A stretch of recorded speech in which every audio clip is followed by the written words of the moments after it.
Hello friends, I welcome you to my YouTube channel the tax blueprint. The tax blueprint में आपका स्वागत है। आज हम अपनी बिजनेस सीरीज का थर्ड पार्ट करने जा रहे हैं, which talks about the partnership firm, about formation of and benefit और disadvantages of private limited company and limited company. Partnership firm बनाने में भी अच्छी ऑप्शन है बिजनेस करने के लिए। दो और दो से ज्यादा लाइक माइंडेड लोग एक जगह पे आते हैं, बिजनेस डिसीजन लेते हैं। They have a more chance to grow the business, business को बढ़ाने के ज्यादा चांसेस होते हैं। They can control better. Jointly अगर एक्शन लेंगे, म्यूचुअली कोई डिसीजन लेंगे तो अच्छे डिसीजन हो सकते हैं। अच्छे डिस्कशन के साथ पार्टनरशिप फर्म में डिसीजन लिए जा सकते हैं और बिजनेस को चलाया जा सकता है, बेटर तरीके से मैनेज किया जा सकता है। अपनी अपनी एक्सपर्टीज के एरिया को लोग पकड़ लेते हैं और अपने बिजनेस को चलाते हैं। अगर कोई मार्केटिंग में एक्सपर्ट है तो उसे मार्केटिंग का काम हैंडल करने के जाता है, कोई फाइनेंसिंग बेटर हैंडल कर सकता है पार्टनर, तो वो पार्टनर को फाइनेंसिंग का काम दे दिया जाता है और इस हिसाब से बिजनेस को बेटर तरीके से चलाया जा सकता है। पार्टनरशिप फर्म दो तरीके से बन सकती हैं। एक तो पार्टनरशिप एक्ट 1932 के अंडर बनती है, which is old mode of partner creating partnership firm. दूसरी पार्टनरशिप फर्म बनती है एलएलपी के against, which is governed bye limited liability partnership act 2008। जो एलएलपी एक्ट 2008 के अंदर गवर्न होते हैं, जिसके rules and regulation, and it can be formed by the permission of ROC, registrar of company की परमिशन से एलएलपी क्रिएट होती है। उस वहीं पे वो आपको इनकॉर्पोरेशन का सर्टिफिकेट, एलएलपी इनकॉर्पोरेशन का सर्टिफिकेट भी वहीं से मिलता है, एमसीए से, आरओसी से। और वो नॉर्मल पार्टनरशिप से अलग है। जो नॉर्मल पार्टनरशिप है, which is governed bye partnership act 1932, it has a unlimited liability on the partners. इसमें पार्टनर्स पे अनलिमिटेड लाइबिलिटी होती है। ये इसके अंदर थोड़ा ड्रॉबैक है। अगर किसी एक पार्टनर के डिफॉल्ट की वजह से फर्म के ऊपर कोई ऑब्लिगेशन आएगी तो सारे पार्टनर बाइंडिंग है, इक्वली बाइंडिंग है उस ऑब्लिगेशन के लिए, और दे आर लायबल टू पे of this liability from their personal pocket also, apart from their capital से पोर्शन। कैपिटल के अलावा भी अगर उनके पास सो लाइबिलिटी को पूरा करना पड़ेगा, कोई डैमेज देना पड़ेगा, तो वो अपने पर्सनल रिसोर्सेज से भी पूरा करना पड़ेगा। तो this is old form of the partnership creation. The new form of partnership creation is LLP, limit, as the name says, limited liability partnership. इसमें पार्टनर्स की लाइबिलिटी लिमिटेड होती है।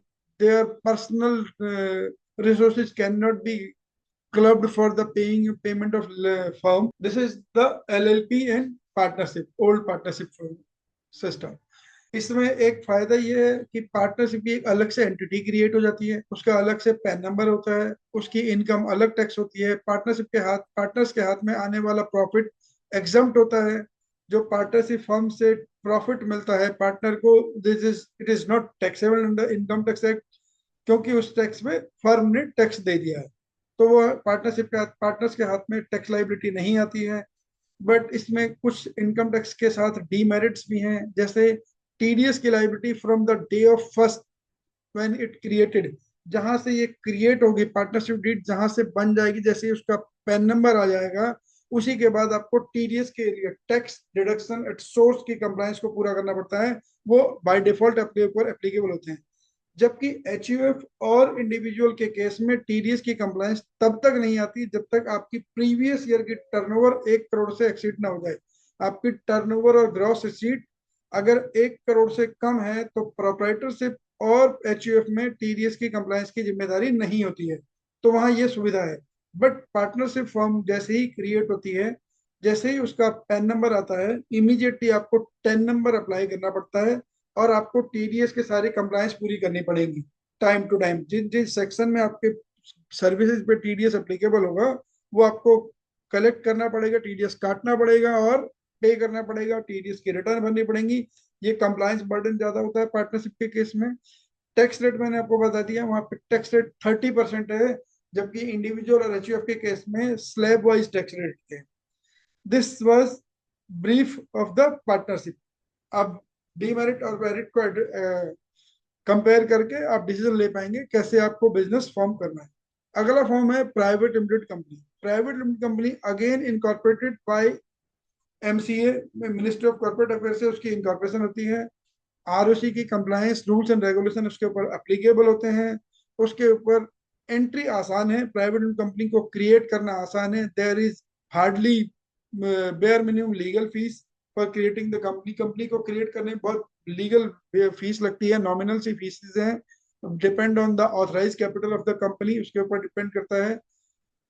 और आप मिनिमम से मिनिमम पे ऑथराइज कैपिटल के ऊपर भी आप कंपनी क्रिएट कर सकते हो, उसमें कोई रिस्ट्रिक्शन नहीं है ऐसी। दूसरी चीज, आपको एक सेपरेट एंटिटी क्रिएट होके मिलती है, वहां पे आप प्राइवेट कंपनी में आप एक अलग से सर्टिफिकेट ऑफ इनकॉर्पोरेशन पाते हो, अलग से एक पैन नंबर मिलता है, आप उसके थ्रू भी आप कंपनी को ऑपरेट कर सकते हो सेपरेट आइडेंटिटी की तरह।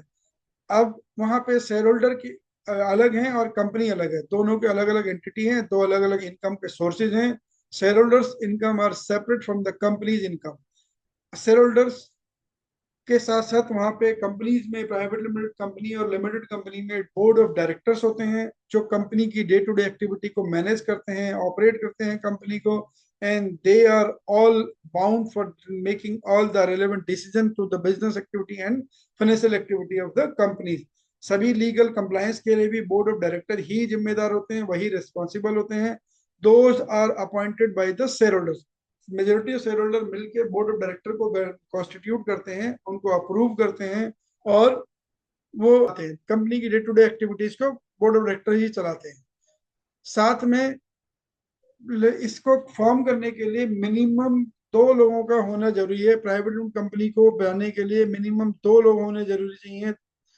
हालांकि इसमें एक दूसरी ऑप्शन भी है, ओपीसी। अब 1% कंपनी की ऑप्शन भी है आपके पास, आप एज ए ओपीसी 1% कंपनी भी प्राइवेट कंपनी को फॉर्म कर सकते हो, वो भी एक ऑप्शन है। तो प्रोपराइटरशिप से थोड़ा बेटर ऑप्शन में जाना है, अब थोड़ा स्टेटस को मेंटेन करने वाले ऑप्शन में जाना है, तो आप ओपीसी की तरह काम कर सकते हो, 1% कंपनी की तरह क्रिएट कर सकते हो, बट उसके लिए भी एक नॉमिनी तो चाहिए होता है। प्रोपराइटरशिप 1% कंपनी को क्रिएट करने के लिए भी आपको एक नॉमिनी तो चाहिए एटलीस्ट। तो एज ए इंडिविजुअल भी आप प्राइवेट कंपनी आज की डेट में बना सकते हो एज ओपीसी। तो प्राइवेट जो नॉर्मल प्राइवेट कंपनी बनती है उसमें दो शेयर होल्डर मिनिमम होते हैं, दो मेंबर चाहिए, और जो लिमिटेड कंपनी है उसमें मिनिमम 7 मेंबर्स चाहिए होते हैं। This was about the private company and limited company creation.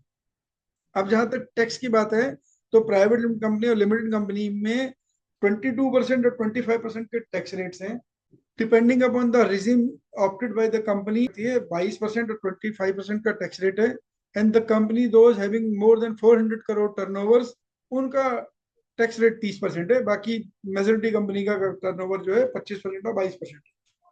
Private limited company में भी जैसे पार्टनरशिप कंपनी में डे वन से टीडीएस की कंप्लायंस आती है, ऐसे ही प्राइवेट कंपनी में भी टीडीएस की कंप्लायंस डे वन से आती है।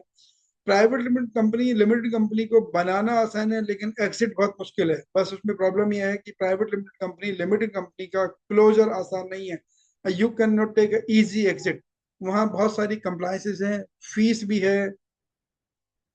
तो वहां पे ध्यान रखना पड़ेगा कि आपको प्राइवेट कंपनी लिमिटेड कंपनी बनाने से पहले कि एग्जिट बहुत आसान नहीं है। This was all about the various form of businesses. Thanks, and you can join our course of accounting and taxation, having different modules, 6 month module, 3 month module, and many more. So we are having various courses for the incumbents who is looking their career in accounting and taxation, or those who are looking for their career in a stock market also. So join our classes. All the classes are live online.